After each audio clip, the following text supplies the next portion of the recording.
우리나라 법에 이 공무원 품위 유지 의무 조항이라는 것이 있습니다. 국가기관에 소속된 공무원들은 이 공무원다운 품위를 지켜야 한다, 이런 차원에서 만든 조항이라고 하는데요.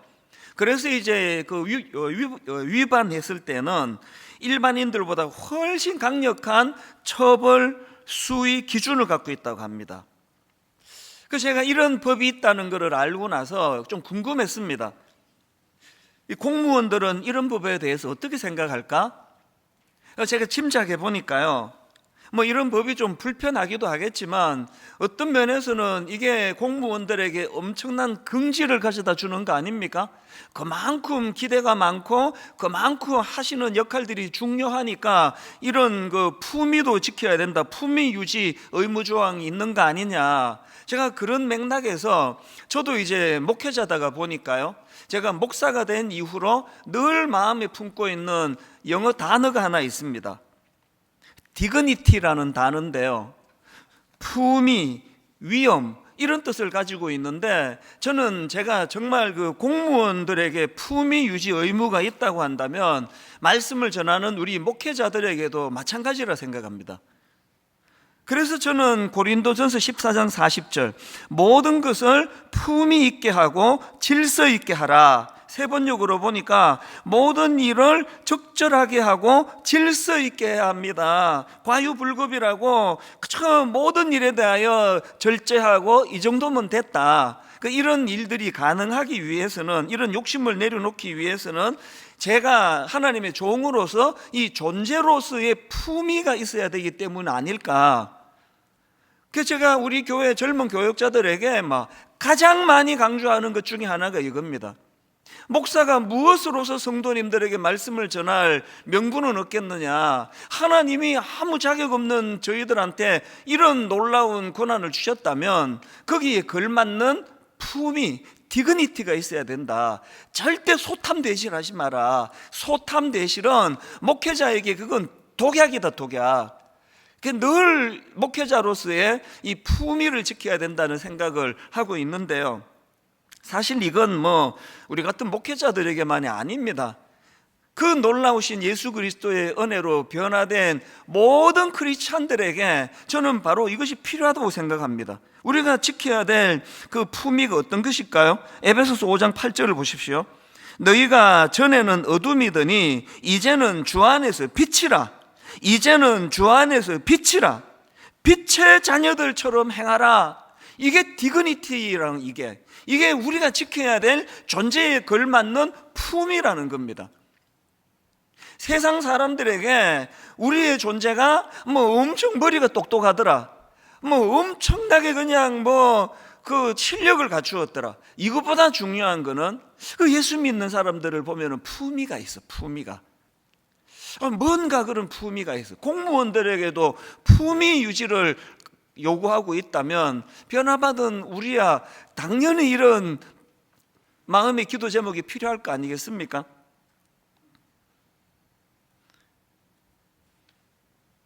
제가 오늘 이런 말씀을 가지고 이제 오늘 본문을 한 번 더 살펴봐야 되겠다, 그렇게 제가 생각한 이유가 있습니다. 그 광인의 모습을 보면서 이 귀신들이 노리는 게 이런 거구나. 5장 5절에 보면은 귀신 들린 광인을 지금 이렇게 묘사합니다. 밤낮 무덤 사이에서나 산에서나 늘 소리 지르며 돌로 자기의 몸을 해치고 있었더라. 결국 귀신이 노리는 거는 인간으로서의 존엄성, 이것도 그 디그니티거든요. 인간으로서의 존엄성을 빼앗아 버리는 거예요. 제가 나이 들면서 마음에 두려움이 하나 있습니다. 제 마음의 두려움이 뭐냐, 이게 나이 들어가면서 혹시 추해질까 봐 전 두려워요. 육신이야 어떡합니까? 나이가 들어갈수록 피부도 옛날 같지가 않고 머리도 그냥 희고 까맣고 막 뒤섞여 있고 옛날 같이 그런 아름다움을 유지할 수가 없다 하더라도, 이건 어떻게 할 수 없더라도 내 영혼은 나이가 들어갈수록 정말 아름다웠으면 좋겠다. 우리 교회의 이 어르신들을 뵈면서 정말 존경하는 분이 많으시거든요. 참 향기가 나는 어른들이 있어요. 저는 정말 제가 하나님 앞에서 추해지지 않게 해달라고 기도를 간절히 하는 기도 중에 하나입니다. 사실 여러분, 저는 진심으로 저의 세 자녀, 우리 아이들한테 추한 아버지가 되고 싶지 않습니다. 저는 진짜 우리 성도님들에게 추한 목사가 되고 싶지 않습니다. 우리 부교역자들이 저를 보면서 멀리서 볼 땐 몰랐는데 가까이서 보니까 이찬수 목사 진짜 추해. 정말 이런 평가를 저는 받고 싶지 않습니다. 그래서 하나님께 기도하는 겁니다. 아버지, 나이가 들수록 추해지는 것이 아니라 정말 품이 있는 목사가 되기를 원합니다. 그래서 제 마음에 이제 이 디그니티라는 단어를 가지고 정말 품이, 이걸 계속 묵상을 하거든요. 오늘 본문을 저는 이런 관점으로 다시 한 번 더 살펴보기를 원하는데요. 그래서 이제 오늘 본문 말씀을 중심으로 정말 세 가지 기도 제목이라 할 수 있습니다. 정말 우리가 회복하면 좋겠습니다. 그 세 가지를 좀 나누고 싶은데, 첫째가 계속 설명해 드리는 겁니다. 자기 자신에 대해서는 이 믿는 자로서의 품위 지키기. 이게 저와 여러분의 기도 제목이 되기를 바랍니다. 어느 누가 품위 있는 인생으로 사는 걸 싫어하겠습니까만, 중요한 거는 어떻게 해야 이것이 가능하냐는 겁니다. 그래서 제가 이런 질문을 가지고 본문을 묵상하다가 발견한 게 본문 8절 말씀입니다. 마가복음 5장 8절입니다. 이는 예수께서 이미 그에게 이르시기를 더러운 귀신아 그 사람에게서 나오라 하셨습니다. 이게 품위를 지키는 비결이에요. 더러운 귀신아 그 사람에게서 나오라. 이거 영향력의 문제 아닙니까? 더러운 귀신의 다스림 안에 있으면, 더러운 귀신의 영역 아래 있으면 추해질 수밖에 없는 겁니다. 여러분 잘 아시는 에베소서 2장 2절 3절 보십시오. 그때에 너희는 그 가운데 생하여 이 세상 풍조를 따르고 공중의 권세 잡은 자를 따랐으니 곧 지금 불순종의 아들들 가운데서 역사하는 영이라. 전에는 우리도 다 그 가운데서 우리 육체의 욕심을 따라 지내며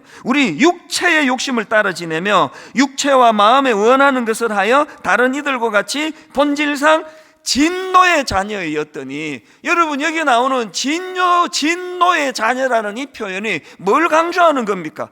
그 악한 영을 닮았다는 거 아닙니까? 아주 못된 짓을 하는 그런 아들을 보면서 그 아버지를 빗대갖고 말하잖아요. 지혜비 닮았겠지 뭐. 여기 나오는 진노의 자식이라는 이 표현 속에는요,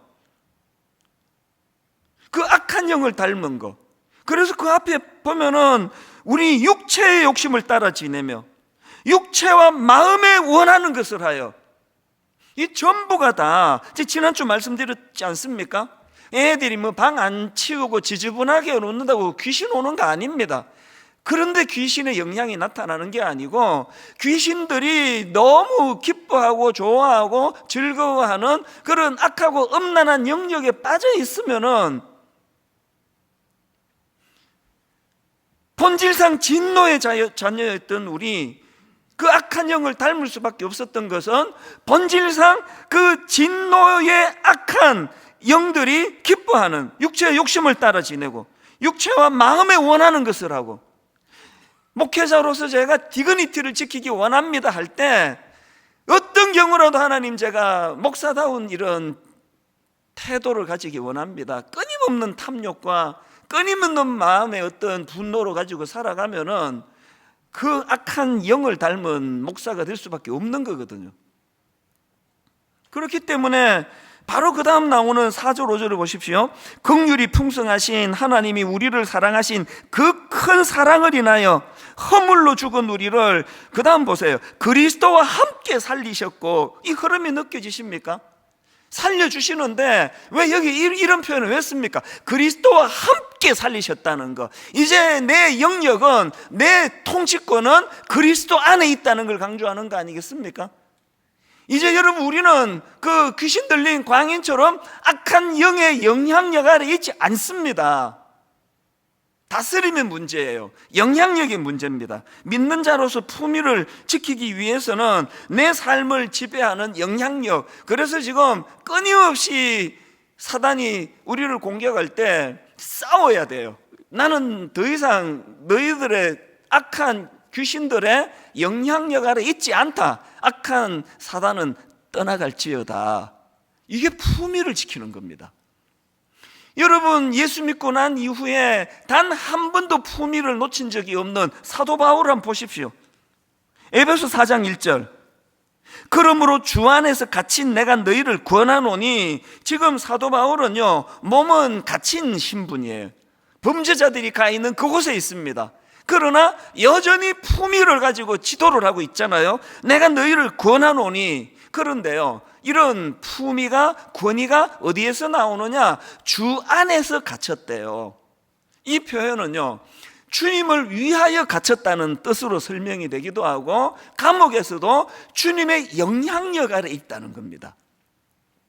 다윗도 마찬가지 아닙니까? 사무엘상 17장 45절.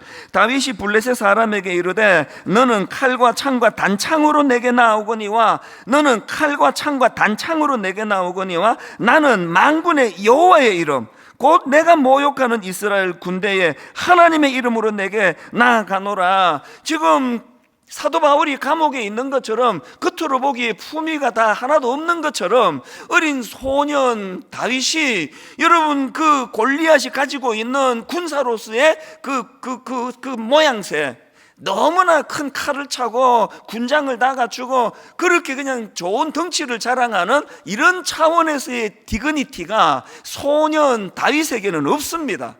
그러나 그 어린 소년 다윗이 가지고 있는 디그니티가 뭡니까? 네가 갖고 있는 칼과 창과 단창은 내게 없지만 나에게는 만군의 여호와의 이름이 있다. 만군의 여호와의 이름이 있기 때문에 디그니티를 유지할 수 있는 거예요. 비굴하지 않는 겁니다. 베드로도 마찬가지 아닙니까? 사도행전 3장 6절. 베드로가 이르되 은과 금은 내게 없거니와, 지금 뭐가 없고 뭐가 있는지를 보십시오. 내게 있는 이것을 너에게 주노니 나사렛 예수 그리스도의 이름으로 일어나 걸어라. 그 사람이 원하는 은과 금은, 금을 갖추고서 누릴 수 있는 디그니티가, 품위가 베드로 사도에게는 없습니다. 그러나 그가 가지고 있는 건 예수 그리스도의 이름, 이것이 디그니티를 만든다는 겁니다. 그래서 제가 목사로서 또 두려운 게 하나 더 있는데요, 제가 헛멋에 빠질까 봐 두렵습니다. 헛멋. 골리앗처럼 막 그냥 외관을 잘 갖춘 거, 막 은과 금으로 치장은 어떤 모습, 대형 교회가 됐다고 해가지고 거들먹거리면서 어디 한번 가는데 막 그냥 까만 양복 입힌 부교육자 한 3명 4명 그냥 거느리고 다니고 막 엄청난 걸 과시하고, 이게 다 헛멋 아닙니까? 헛멋. 여러분, 자기 자녀들에게 부모가 헛멋으로서 디그니티를 만들 수 없습니다. 모양새는 사도 바울처럼 감옥에 있는 것처럼 초라한데, 모양새로는 그 엄청난 골리앗 앞에 그냥 돌멩이 몇 개 들고 나가는 참 디그니티, 권위가 하나도 없어 보이고 품이라고는 없어 보이는 그런 상태지만, 그러나 그에게는 여호와 하나님의 이름, 만군의 여호와의 이름이 있었기 때문에 그것이 어린 다윗을 품이 있는 용사로 만들어 주었던 것처럼, 여러분, 헛멋에 빠지지 마시기를 바랍니다. 우리가 두려워해야 되는 건 헛멋에 빠지는 겁니다. 그런가 하면은 두 번째로 우리가 회복해야 될 게 하나 더 있는데요, 자기 자신에 대해서는 품위를 지키는 게 첫 번째라면, 두 번째 타인에 대해서는 예수님의 한 사람 철학을 장착하자는 겁니다. 제가 본문을 묵상하다가 주목하게 된 포인트가 이겁니다. 5장 1절. 예수께서 바다 건너편 거라사인의 지방에 이르러, 지금 오늘 본문이 5장 1절부터 20절까지 유지가 되거든요. 이 말씀의 첫 시작이 바다 건너편 거라사인으로 가시는 것으로 시작이 되고요, 제가 주목하는 건 20절까지의 이 본문 말씀이 끝나고 그 다음 21절입니다. 21절을 보십시오.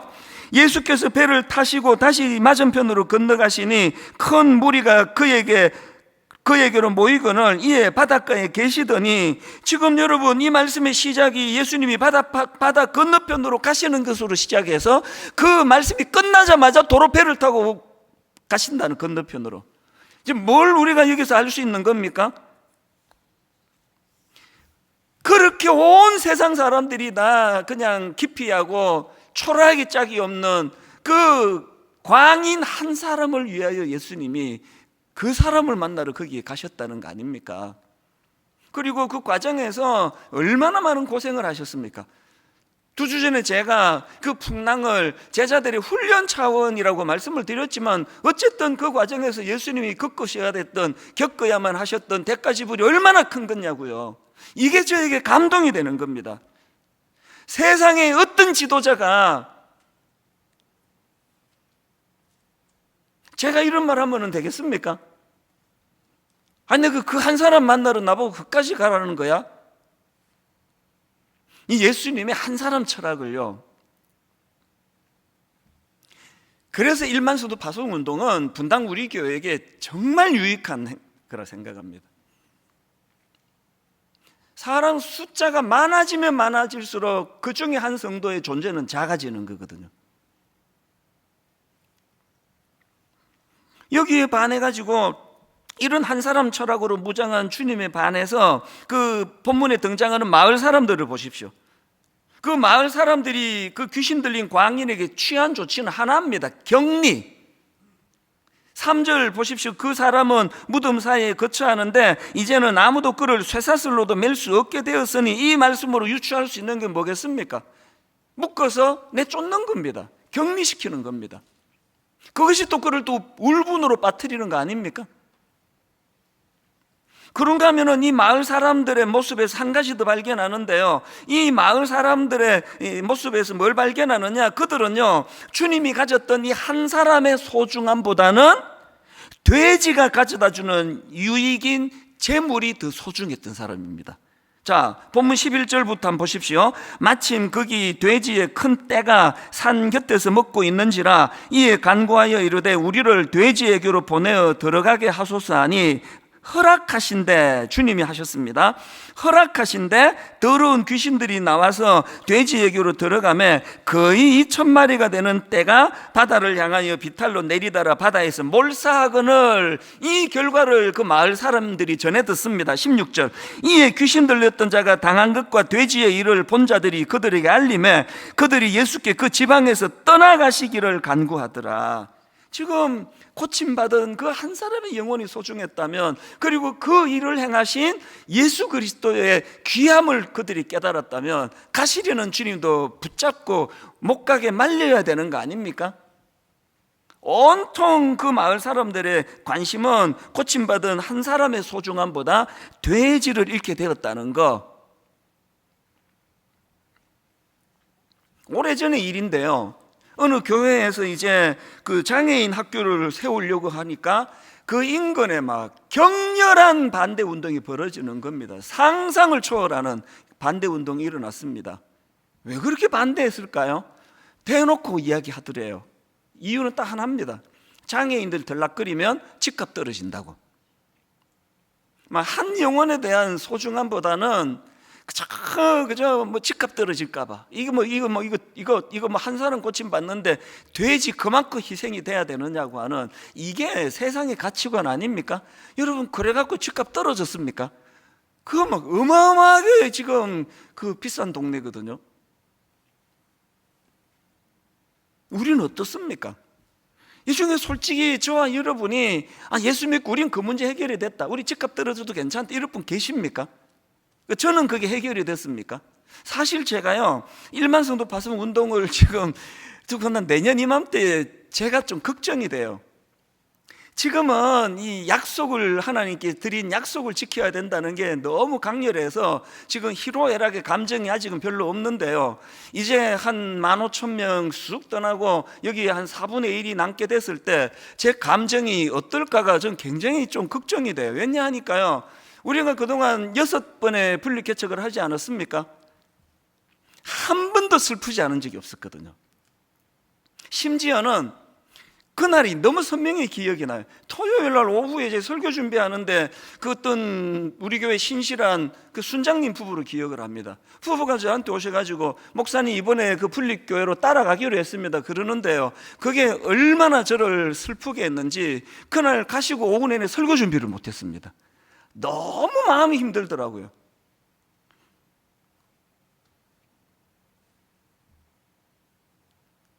내년 이맘때가 돼가지고 이제 제가 뭘 몰라가지고 내년에 내가 안식년을 갖겠다 그랬는데요, 참 그게 뭘 모르는 소리예요. 내년에 여러분 15,000명이 빠져나가고 지금 그 수습을 해야 되는데 제가 없어진다는 게 말이나 되는 소리입니까? 예언하는데요, 절대 안식년 못합니다. 적어도 상반기 중에는 안식년 할 수 있는 상황이 아닙니다. 이게 무슨 막 그냥 그 6.25 이후에 이 복구해야 되는, 그래서 지금 막 이 다수의 순장님들하고 다 빠져나가시기 때문에 내년에 다락방을 지금 할 수 있을지 그것도 제가 지금 퀘션 마크입니다. 전 제가 지금 불안한 거예요. 내년에 제가 이게 그 소문에 이찬수 목사가 그 우울증 치료받고 다닌다더라. 이건 아니잖아요. 그럼 어떻게 해야 됩니까? 그 마을 사람이나 저나 죄성을 가진 본능은 한 영혼의 귀함보다는 여전히 내가 잘 되는 거, 내 교회가 잘 되는 거. 그래서 돼지떼가 희생된 그걸 보고 예수님 좀 가주세요, 이게 인간의 죄성이라고 한다면 저와 여러분이 어떻게 해야 될까요? 싸워야죠. 내 안의 죄성과 피 흘리기까지 싸워야죠. 그래서 여러분 1만 성도 파송 운동은요, 이찬수 목사에게 주신 너무나 고귀한 훈련 도구고 선물인 줄 저는 믿습니다. 방치하시면 안 됩니다. 사실 지난 주일 저녁에 제가 설교 다 마치고 오후에 집에 가서 마음이 좀 힘들었습니다. 그래서 이게 나한테 트라우마가 있는 거구나. 그 지난주에 제가 설교하면서 그 귀신 들린 사람의 특징이 울분과 분노라 그러면서 저를 무슨 좌파니 우파니 이념에 찌든 사람으로 몰고 가는 사람들에 대하여 내가 분노하지 않으려고 얼마나 내가 싸우고 있다, 이 설교를 했지 않습니까? 그리고는 저녁에부터 마음이 힘든 거예요. 막 분노가 일어나고 이런 건 아닌데 막 가슴이 두근두근 거리면서 그 십수년 동안의 일들이 막 떠오르면서 좀 힘든 시간을 보냈습니다. 그래서 제가 이게 트라우마가 있구나, 나한테. 왜 트라우마가 생겼는지 이유를 하나 알아요. 코로나19 터지기 바로 전인데 제가 어느 교회에, 서울에 있는 어느 교회에 부흥회를 인도했습니다. 3일간 부흥회를 인도하는데요, 첫날 저녁에 성령의 강한 역사가 일어났습니다. 그래서 막 굉장히 많은 성도들 막 보조의자를 다 깔고 막 엄청나게 은혜가 됐는데요, 저는 가능하다면 수도권 서울 같은 데는 제가 부흥회 기간이라도 저녁 집회를 마치자마자 바로 집으로 와가지고 이제 새벽기도 마치자마자 바로 집으로 와가지고 이제 교회 일을 보고 출근했다가 저녁에 다시 이제 그 교회로 가거든요.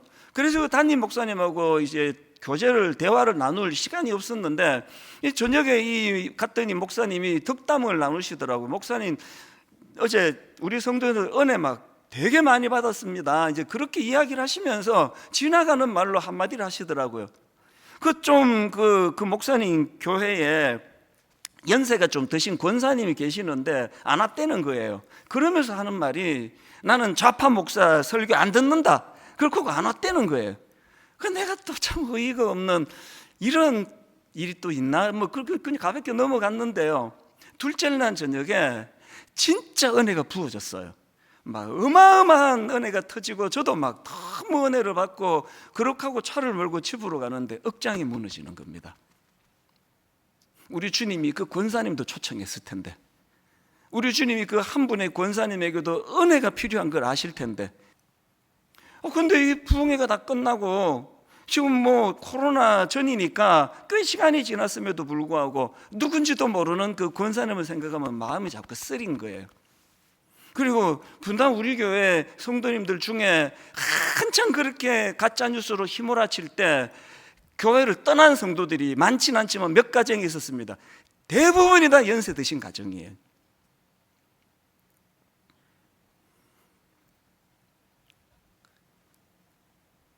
예수님의 그 한 사람 철학을 생각하니까요, 그 떠난 가정 몇 가정 안 되는데 뭐 2만 몇천 가정에 뭐 2만 명이 넘는데 뭐 몇 사람 가는 게 뭐야, 이렇게 이야기하면 저는 주의 종이 아니에요.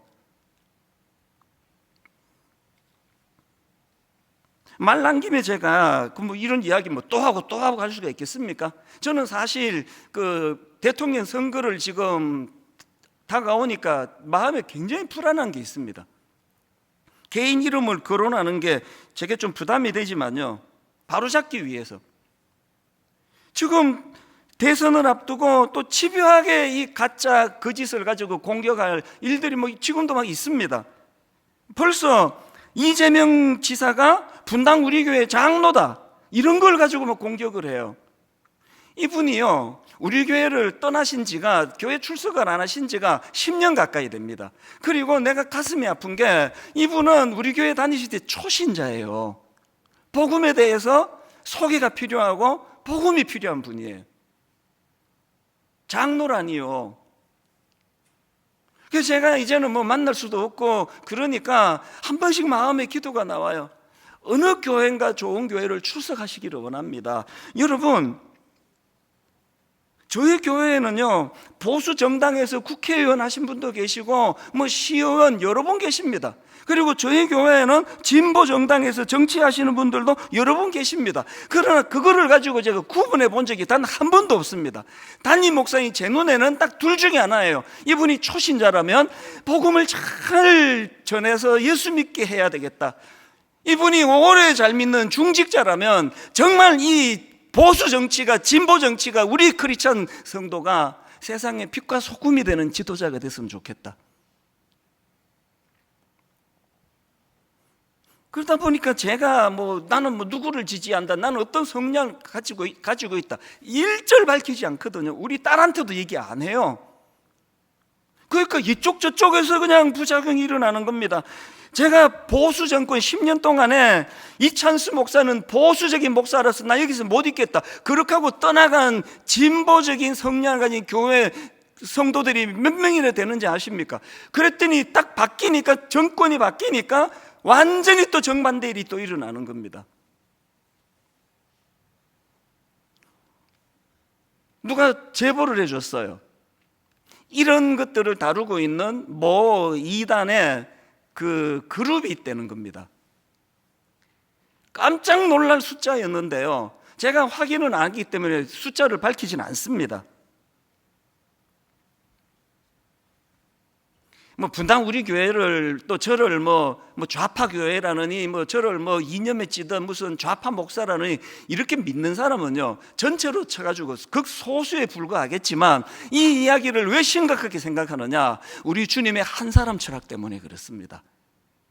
교회 숫자가 많은 거지, 주님이 소중히 여기시는 한 영혼 한 영혼은, 그 모든 한 영혼이, 여러분 주님이 그 귀신 들린 한 영혼을 건져주시려고 그 엄청난 대가를 지불하시는 분이라고 한다면, 지금 여러분 제가 이거를 공식적으로 거론하기로 마음먹은 것은요, 이건 지금 분당 우리 교회만의 문제가 아닙니다. 너무나 많은 교회들이 지금 이런 이념의 문제로 몸살을 앓고 있는 겁니다. 여러분 그러시면 안 됩니다. 그래서 저희 교회 다락방의 철칙이요, 절대로 구역 모임에서 정치 얘기하지 말라는 거예요. 그거 할 때 많으니까 교회에서는 주님이 주인공이 되시고 사람을 구분하고 가리지 아니하고 구원해 주시는 한 사람 철학을 가지신 주님을 자랑하는 게 교회이기 때문에 꺼내지 말라는 겁니다. 뭘 두려워해야 됩니까? 오늘 우리 젊은이들이 이런 교회 현실을 너무너무 힘들어 해가지고 지금 교회를 얼마나 떠나고 있다 그러잖아요. 그 책임을 우리 기성세대가 어떻게 지려고 그러십니까? 여러분 마태복음 18장 12절 13절, 너희 생각에는 어떠하냐? 만일 어떤 사람이 양 100마리가 있는데 그 중에 하나가 길을 잃었으면 그 99마리를 산에 두고 가서 길 잃은 양을 찾지 않겠느냐?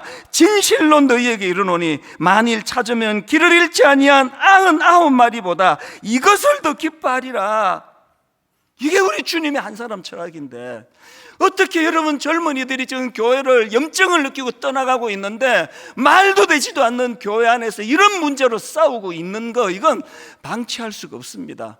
저와 모든 기성세대가 회개의 역사가 일어나기를 바랍니다. 교회는 영혼을 살리는 곳이에요. 여러분 생각에 잘못하고 있다는 분이 있으면 기도해 주시고 주님 이름으로 권면하면서 어떤 경우도 우리가 주님 안에서 하나가 될 수 있다는 거, 이것이 한 사람 철학을 살리는 것이고요. 마지막 세 번째로 우리가 회복해야 될 거 하나 더, 가정으로의 파송입니다. 이게 무슨 말씀이냐?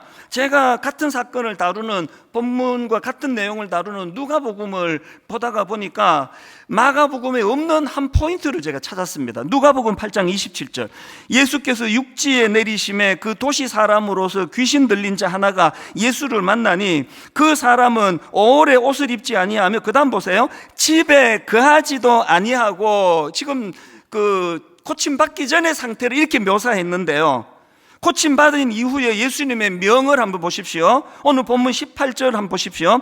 예수께서 배에 오르실 때에 귀신 들렸던 사람이 함께 있기를 간구하였으나 허락하지 아니하시고 그에게 이르시되 집으로 돌아가. 집에 거하지 아니하고 집으로 돌아가. 그리고 20절에도 보십시오. 그가 가서 예수께서 자기에게 어떻게 큰일 행하셨는지를 데가볼리에 뭐 했습니까? 전파하니 모든 사람이 놀랍게 여기더라. 여기서 여러분 두 가지 굉장히 중요한 포인트를 우리가 찾아내야 되는데요. 첫 번째 포인트가 뭐냐? 고침 받았습니까? 은혜 받았습니까? 주님의 파송을 받아야 됩니다. 고침 받았습니까? 은혜 받았습니까? 그래서 내가 잘 먹고 잘 살았더라, 이거 복음 아닙니다. 은혜 받았습니까? 주님의 파송을 받아야 돼요. 마가복음 7장에 보면요, 예수님이 다시 이제 그 데가볼리 지역을 이제 그 방문하시는 내용이 나오는데요. 자, 마가복음 7장 31절 32절입니다. 예수께서 다시 두로 지방에서 나와 시돈을 지나고 데가볼리 지방을 통과하여 갈릴리 호수에 이르심에 사람들이 귀먹고 말 더듬는 자를 데리고 예수께 나와, 그 다음 보세요, 안수하여 주시기를 간구하거늘. 아니, 오늘 본문에서 주님 좀 떠나가 주세요라고 했던 그 사람들이 어떻게 태도가 이렇게 달라졌습니까? 어떻게 이렇게 태도가 달라졌다고요? 고침받은 그 광인이 20절에서 데가볼리에서 전파했다 그러잖아요. 다시 말씀드립니다. 은혜 받았습니까? 고침 받았습니까? 주님의 파송을 받아야 됩니다. 이게 첫 번째라면 두 번째 메시지가 뭘까요? 파송을 받아야 되는데 어디로 받습니까? 자기 동네예요. 자기 집입니다. 자, 19절 다시 보십시오. 그에게 이르시되 집으로 돌아가 주께서 내게 어떻게 큰 일을 행하사 너를 불쌍히 여기신 것을 내 가족에게 알리라. 오늘 저는요, 은혜 받은 여러분들을 선교사로 임명하고 파송하기를 원합니다.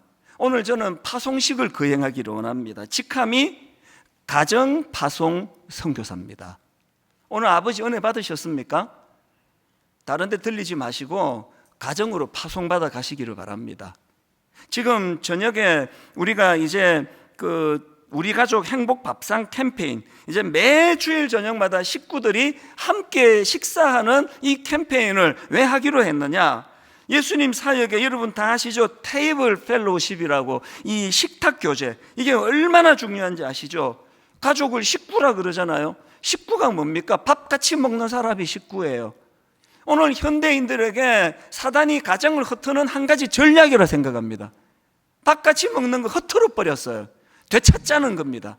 매주일 저녁에 우리가 가족들과 함께, 그래서 앞으로요, 막 전문가들 초청해가지고 주일 저녁에 그 아이들이 부모에게 식사 대접하는 막 그런 잔치도 할 겁니다. 그리고 그 요리사를 초청해서 막 요리하는 것도 가르쳐 드릴 거고요. 각 가정에서 자녀들과 더불어 아름답게 식탁을 준비한 것들을 홈페이지에 막 영상으로 띄워 올릴 생각입니다. 그리고는 부모님이 선교사로 파송이 되셔서 밥 먹으면서 식사 후에 차 한잔하면서 자녀들에게 엄마에게 어떤 하나님의 은혜가 임했는지를 알려주는 겁니다. 아빠에게 임한 하나님의 은혜. 결론을 저는 이렇게 맺기 원합니다. 이 세 가지를 놓고 기도하십시오. 자기 자신에 대해서는 믿는 자로서의 품위를 지키기를 기도합니다. 타인에 대해서 둘째, 타인에 대해서는 예수님의 한 사람 철학으로 무장되기를 원합니다. 그런 헛소문 방치하시고 퍼뜨리고 하시지 마십시오. 그것으로 그 초신자 한 영혼이 교회를 떠나게 되면 그 목의 연자맷돌을 어떻게 우리가 감당하시겠습니까? 세 번째가, 고침받았으면 예수님의 파송을 받아야 하는데 가정선교사로 파송받으시기를 바랍니다. 그래서 제가 오늘 설교 제목을 예수님을 꽉 붙잡아야 할 이유, 이렇게 잡은 이유가 있습니다. 예수님을 꽉 붙잡아야 이 세 가지가 가능하기 때문입니다. 오늘 본문에 나오는 마을 사람들처럼 그들이 예수께 그 지방에서 떠나시기를 간구하더라 이러시면 안 됩니다. 제가 이 설교 제목을 놓고요, 예수님을 붙잡아야 할 이유, 여기 조금 더 점잖지 않습니까? 제가 설교 제목을요, 예수님을 꽉 붙잡아야 할 이유, 이렇게 잡았습니다. 자꾸 보니까 흡족해요. 예수님 붙잡는 거 하고요, 예수님을 꽉 붙잡는 건 다른 줄로 믿습니다. 우리 오늘 어린이 주일이니까요, 또 우리 가족이 함께 드리는 예배니까요, 우리 부모님들하고 자녀들이 저를 따라 한번 이렇게 선포하시면 좋겠습니다. 예수님을 꽉 붙잡아야 합니다. 우리 주일학교에서 고맙게도 이번에 그 줌으로 수고를 많이 했는데요, 지금 가정에서 예배 드리시는 가정들 한번 화면으로 띄워 주실 수 있습니까? 저를 따라 한번 가정에서 큰 소리로, 박수 치지 말고 저를 따라 한번 큰 소리로 한번 선포해 보세요. 예수님을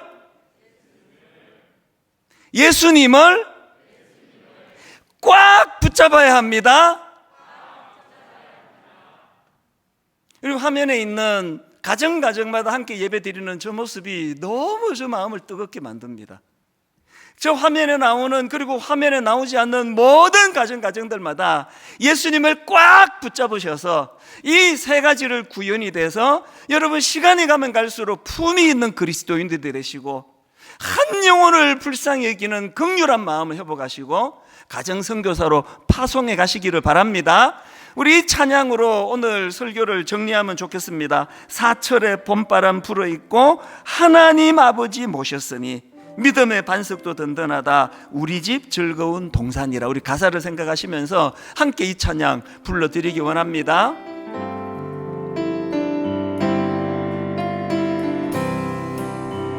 사철의 봄바람 불어있고 하나님 아버지 모셨으니 하나님 아버지 모셨으니 믿음의 반석도 든든하다, 믿음의 반석도 든든하다, 우리 집 즐거운 동산이라. 우리 집 즐거운 동산이라. 고마워라 임마누엘,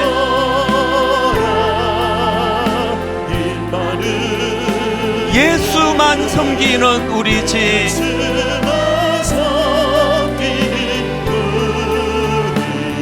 고마워라 임마누엘,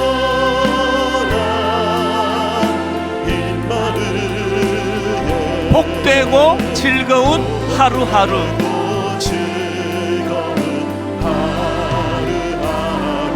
2절에 보니까요, 어버이 우리를 고이시고 사랑하신다는 거죠. 동기들 사랑에 뭉쳐있고 형제자매들, 그리고 기쁨과 서름도 같이 하니 한 칸의 초가도 천국이라. 또 3절에 이렇습니다. 아침과 저녁에 수고하여 다 같이 일하는 온 식구가 한 상에 둘러서 먹고 마셔. 그 다음에 여기가 우리의 낙원이라. 너무너무 우리가 정말 만들고 싶은 가정의 모습을 2절과 3절이 지금 묘사하고 있는데, 중요한 게 뭔지 아십니까? 이 모든 것을 가능하게 하는 결정적인 마스터키가 1절에 나옵니다. 1절 다시 한번 화면으로 띄워주시겠습니까? 사철의 봄바람 불어있고, 그 다음 보세요. 하나님 아버지 모셨으니예요. 하나님 아버지 모셨으니. 여러분, 예수 그리스도를 꽉 붙잡는 가정이 돼야 이 가사에서 일어나는 모든 아름다운 은혜가 여러분 가정에 회복될 줄로 믿습니다. 우리 1절 다시 한번 하나님 아버지 모셨으니 가사를 생각하시면서 참 우리 가정이 이렇게 되기를 소원합니다. 사모 한번 함께 찬양하기 원합니다. 사철의 봄바람 가장 중요한 거 하나님 아버지 모셨으니 하나님 아버지 모셨으니 믿음의 반석도 든든하다. 믿음의 반석도 든든하다. 우리 집 즐거운 동산이라 우리 집 즐거운 동산이 고마워라 임마누엘.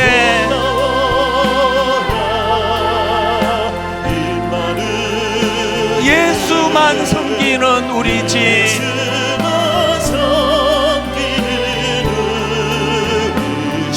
고마워라 임마누엘. 우리 모두가 꿈꾸며 소원하며 복되고 즐거운 하루하루 어버이 우리를 보이시고 우리 아들, 딸, 형제, 자매들, 동기들 사랑에 뭉쳐있고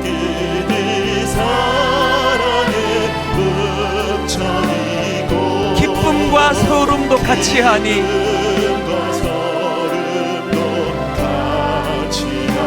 한 간의 초가도 천국이라.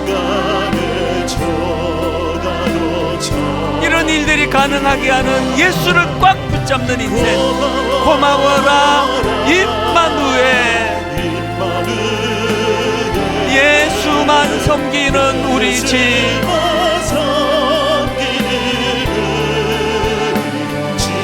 고마워라 임마누엘. 복되고 즐거운 하루하루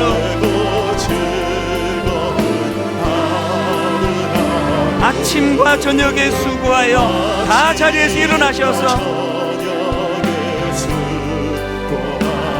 다 같이 일하는 온 식구가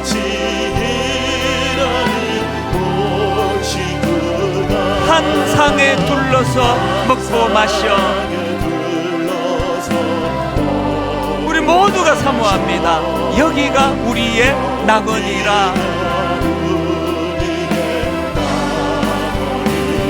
고마워라 임마누엘.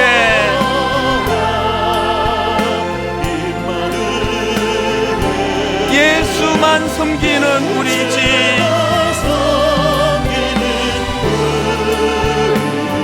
고마워라 임마누엘.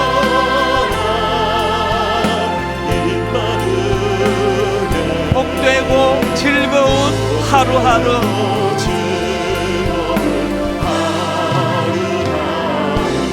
이렇게 기도하십시오. 아버지, 내 자신을 위해서는 정말 믿는 자로서 품이 있는 인생이 되기를 원합니다. 추해지지 않기를 원합니다. 그리고 하나님, 타인들에 대해서는 우리 주님의 한 사람 철학으로 무장하기를 원합니다. 무엇보다도 하나님, 오늘 저녁부터 우리 가족 함께 모여 행복한 밥상을 누리며 가정 안에서 내가 받았던 이 은혜를 우리 자녀들에게 잘 가르쳐 줄 수 있는 일이 매주일 저녁마다 일어나게 해주시기 원합니다. 이 기도 제목을 가지고 우리 한 목소리로 통성으로 같이 기도하기 원합니다. 살아계신 하나님 아버지, 오늘도 주님 은혜를 감사하며 아버지 믿음으로 기도하며 나아갑니다. 오늘 하나님 아버지 주신 말씀 그대로 아버지 나 자신에 대하여 주님 믿는 자로서 의미를 지키는 인생 되기 원합니다. 추해지지 않는 목회자가 되기를 원합니다. 주님이 나를 다스리실 때에, 주님의 다스림의 영역 안에 있을 때에 하나님 아버지 우리는 추해지지 않는, 세월이 가면 갈수록, 시간이 가면 갈수록 더 아름답고 윤택한 인생이 될 줄로 믿사오니 그 은혜의 길로 인도하여 주시기 원합니다. 하나님, 타인들에 대하여 한 영혼을 소중히 계시던 한 사람 철학을 회복시켜 주시기를 원합니다. 하나님 그 한 사람 철학이 내 안에 장착되기를 원합니다. 주님 은혜 받았고 치유받았고 고침받았기에 주님 저를 파송해 주시는 대로 가기를 원합니다. 아버지 저를 파송하여 주시옵소서. 아버지 저를 파송하여 주시므로 말미암아 하나님 내가 만난 예수 그리스도 내가 누렸던 그 은혜를 선포하기를 원합니다. 전파하기를 원합니다. 무엇보다도 내게 맡기시니 우리 교회에 그 하나님 아버지 연애를 전파하기 원합니다. 선포하기 원합니다. 아버지 종이 우리 가정에 파송된 선교사가 되기를 원합니다. 우리 심령 안에 이 아름다운 사랑의 선교사가 일어나고 하나님 간섭하여 주시옵소서.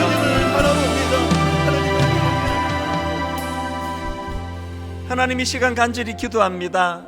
가정의 어려움을 겪고 있는 많은 성도님들 이 시간에 아버지 치유의 역사가 일어나게 하여 주시옵소서. 얼마나 무서운 귀신들의 공격이 많은지 가정에 부부간의 오해를 끊임없이 재생산하는 불신을 재생산하는 그 가슴 아픈 일들을 아버지 하나님 막아주시기를 원합니다. 유사 이래로 부모와 자녀 간에 이렇게 오해와 불신이 많았던 적이 또 없었다 할 만큼 너무나 많은 상처들이 부모와 자녀 사이에 양산되고 있는 현실입니다.